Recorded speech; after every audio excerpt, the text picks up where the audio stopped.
सुमित वत्स जी, अनूप शहर से। राधा राधा। राधा वल्लभ श्री हरिवंश महाराज जी। महाराज जी, आपकी और प्यारी जी की कृपा से ग्रस्त धर्म के साथ साथ घर पर निशुल्क विद्यालय के माध्यम से श्री जी की सेवा करने का सौभाग्य प्राप्त हुआ है। सभी विद्यार्थी गत एक वर्ष से नाम जप और नित्य प्रति नाम संकीर्तन करते हैं, परंतु उनकी पढ़ाई सुचारू रूप से रखने के लिए उन्हें दंड भी देना पड़ता है। तो मन में बड़ी ही दुविधा होती है कि कहीं वैष्णव अपराध ना बन जाए, क्योंकि सभी विद्यार्थी नाम जप कीर्तन और तिलक धारण करते हैं। कृपया मार्गदर्शन करें महाराज जी उनको। एक बार महाप्रभु चैतन्य देव के पिता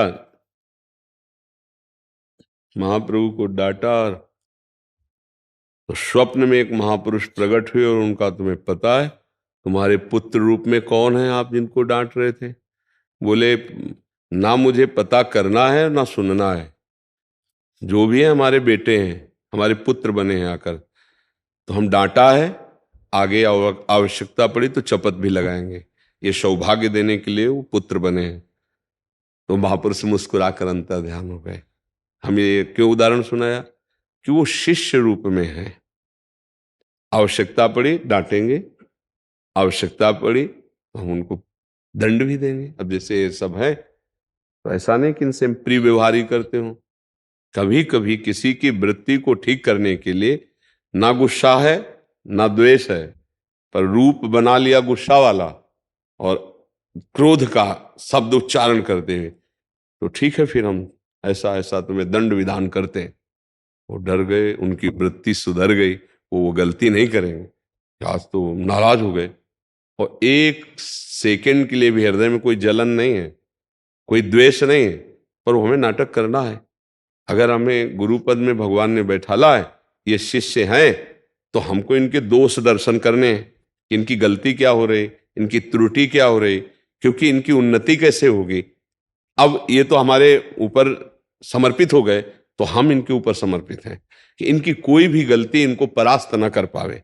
पहले से उस गलती को सावधान, और अगर त्रुटि होती है तो दंड विधान।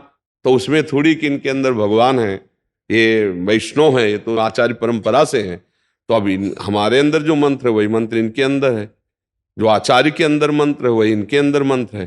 पर हमको ये सेवा मिली है कि ये शिष्य है, इनकी कोई त्रुटि होगी तो हमें डांटना है, हमारी पूजा है इनकी। जरूरत पड़ी तो दंड विधान भी रचा जाता है। ऐसा नहीं कि सबको, जैसे आप ये स्वरूप देख रहे हैं इतना ही नहीं है, जब अगर गलती कर दी तो कठोर स्वरूप भी है कि आपने हमारे सिद्धांत को जानते हैं, आपने ऐसा कैसे कर। तो अब क्या होगा, उनका चित्त संभल जाएगा और प्रभु की तरफ चलेंगे। तो आपका उद्देश्य उनकी उन्नति है, ना कि द्रोह है। जो हम द्रोह करके दंड देते हैं या द्रोह करके या किसी न्यून बात को लेकर के, वो ठीक नहीं है। हम उनकी उन्नति का भाव रख करके उनके अंदर जो उस उन्नति में बाधक भाव हैं उनको हम उनको संबोधन, ये देखो आप ऐसा करते हैं, और दंड भी दिया जाता है तो वो मृदु दिया जाता है। मृदु, ना उसके शरीर की हानि हो, ना उसकी मानसिकता में निगेटिव भाव आने पावे। ये भी बात है, दोनों चीजें समझनी। जैसे कुम्हार मटकी को ऊपर से मारता है तो नीचे से थाप लगाए, अगर डांटा तो फिर शाम के बुला के गले लगा करके। ऐसा भी नहीं है कि डांट दिया तो अब उनका परमार्थ है कि अब सब कुछ छोड़ के हम महाराज जी के सारे हुए, अब यहाँ तो अतरे दिन। ऐसा भी नहीं, इतना प्यार भी देना है कि हर परिवार के संबंध का प्यार उनको एक जगह समझ में आए कि मेरे माता तो महाराज जी, पिता तो महाराज जी, मेरे गुरु तो महाराज जी, और मेरे दोस्त तो महाराज जी। आप क्या समझते हो, इन बच्चों को ऐसे थोड़ी रखते हैं।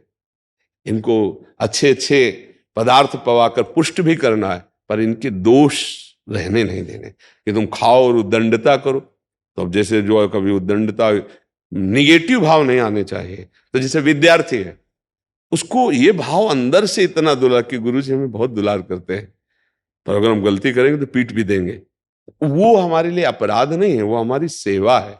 अपराध तब होगा जब वो गंदा बात करे और हम देखते रह जाएं, तो हम अपने धर्म से चूक जाएंगे। ये बात है, हमें कोई भी गलत कार्य बर्दाश्त नहीं करना। अपने शिष्यों में, अपने शरीर में तो होना ही नहीं चाहिए, अपने अनुगमन करने वाले शिष्यों में कोई गलती बर्दाश्त नहीं होनी चाहिए ऐसी जैसे अपने अंदर गलती बर्दाश्त नहीं होती, ऐसे नहीं, क्योंकि उनकी उन्नति में बाधा है।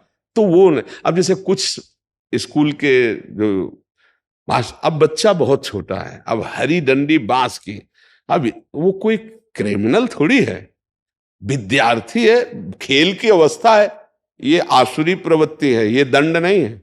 ये फिर वो अपने दंड का विधान रच रहा है। ऐसा नहीं करना चाहिए। जैसे टीचर जो है ना, हमने खुद विद्यालय में देखा है, जैसे कोई सवाल नहीं लग पाया है, कोई ऐसा काम नहीं कर पाया, तो वो अवस्था ही प्रमाद की होती है। ये अवस्था जो किशोर अवस्था होती है ना, अगर इसको शासन में ना लिया जाए तो बहुत ही उद्दंड अवस्था होती है। किशोर अवस्था से यौवन अवस्था तक खड़ा कर दीजिए आप, तब तक खड़े रहिए जब तक ऐसे। अब ऐसे कि बांस की छड़ी से पूरे शरीर में वो ये क्रिमिनल के साथ व्यवहार होता है। ये मतलब शासन विभाग का, गुरु विभाग का दंड विधान होता है। ये खड़े हो जाओ आप, जब तक हम क्लास में पढ़ाएंगे तब तक तुम खड़े रहोगे, बस खड़े रहो, चलो उस पर खड़े रहो। ऐसे मृदु दंड दिए जाते हैं जिससे उनको अपमान भी महसूस हो और अपनी गलती को भी महसूस हो। कठोर ऐसे बहुत सावधान, क्योंकि जैसे मारने का भी ढंग है तो वो दंड दिया जाता। जैसे एक स्कूल में टीचर थे, वैसे पकड़ लेते थे। हाँ तो गलती नहीं होनी चाहिए, नहीं होगी पंडित जी, गलती नहीं होगी, छोड़ दिया। ऐसे मृदु दंड, बच्चों को मृदु दंड दिया। सबसे ज्यादा दंड होता है नजर का, कठोर दंड मतलब नजर का। ऐसा शारीरिक दंड बच्चों को कम देना चाहिए, क्योंकि बहुत जैसे 5 में पढ़ रहे हैं, 8 में पढ़ रहे हैं, और ये उद्दंडता होती है। भगवान अवतरित हुए इस अवस्था में, वो भी उद्दंडता के, अपनी माँ के घर के माट फोड़ देना, ये कर नहीं हुआ तो वो भी बांधे ना भगवान को, वो भी छड़ी उठाए भगवान के लिए। तो ये अवस्था ही ऐसी होती है। तो अंदर प्यार रखकर बाहर से अगर हम मृदु शासन करें तो ये कोई अपराध नहीं। ठीक है, उसके उपरांत भी अगर कोई सुधरे नहीं तो फिर उसका क्या होगा? भगवान के ऊपर छोड़ देना चाहिए, क्योंकि अपना अधिकार नहीं। अगर आप ज्यादा दंड दोगे तो आपकी नौकरी भी चली जाएगी, या आपके ऊपर भी रिपोर्ट हो सकती है, नहीं हो सकती। तो आपको अपने को भी बचाना है, फिर भगवान के ऊपर छोड़ दे कि अब जैसा हमारा प्रयास है वो तो उतना ही प्रयास है, इसके बाद भगवान जाने। जैसे ऐसा होता है, फिर हमारा जहां तक प्रयास है इसके आगे हम नहीं कर सकते। भाई उचित हम आपको दंड दे रहे हैं कि जाओ 2 परिक्रमा वृंदावन की लगाओ, भोजन नहीं मिलेगा एक टाइम, तुमने गलती की, हाँ गलती। अब इसके बाद आप सुधार नहीं कर रहे, रोज वही, तो फिर आप अपने घर जाओ, हम आपको नहीं संभाल पाएंगे, और उनके माता पिता को सूचना देके आप इनको ले जाइए, या फिर आप कहीं और देखिए, आप हमारे बस से बाहर हो चुके हैं कि आप जा सकते हैं, क्योंकि यहाँ ऐसे आचरण वाले रहते नहीं हैं, और हम आपको अब सुधारने में असमर्थ हैं। क्योंकि जब आप सुधरना ना चाहोगे तो आपको कोई नहीं सुधार सकता, और अगर आप सुधरना चाहते हैं गलती में तो 1-2 बार आपको संबोधन करना पड़ेगा, आप खुद सुधार। तो जो साधक सुधरना नहीं चाहते उनको सुधारना असंभव है। जैसे कुछ विद्यार्थी वो नहीं सुधरना चाहते, तो हमें कठोर दंड नहीं देना चाहिए, प्रभु को छोड़ दे, उनके घर वालों को बता दे। ऐसा ज्यादा परेशानी हो तो उदासीन हो जाए, उदासीन सबसे बढ़िया, न राग न द्वेष, राधा राधा राधा राधा राधा। क्योंकि ज्यादा दंड देना ठीक नहीं है। ज्यादा दंड दे दीजिए तो अगर वो कानूनी कार्रवाई कर दे तो आप बंधन में आ जाएंगे, ऐसा है ना, है ना ऐसा। तो फिर हाँ, उचित मृदु डांट दिया, नजर से ऐसे खड़ा कर दिया, ऐसे तो उचित दंड। तो इसलिए जो बड़े बच्चे हो गए उनको प्यार से समझा दीजिए, नहीं समझ रहे तो आप उनको नमस्कार कीजिए, जैसा मन आवे बच्चा, हम तो जितना हमारा कर्तव्य हम कर रहे हैं, आगे आप जान लें। और अगर आपने ज्यादा उनको बेइज्जती की ना, तो आज के बच्चे बहुत चतुर हैं, बड़े प्रवीण हैं, बड़ा आज के बच्चों में इतनी मानसिकता बुद्धि मानी बढ़ चुकी है कि मर्यादा का त्याग 1 सेकंड में कर देंगे। तो सयाने बच्चों से मित्रवत व्यवहार करे, समझा दे, दंड ना दे, बहुत सावधानी से चले।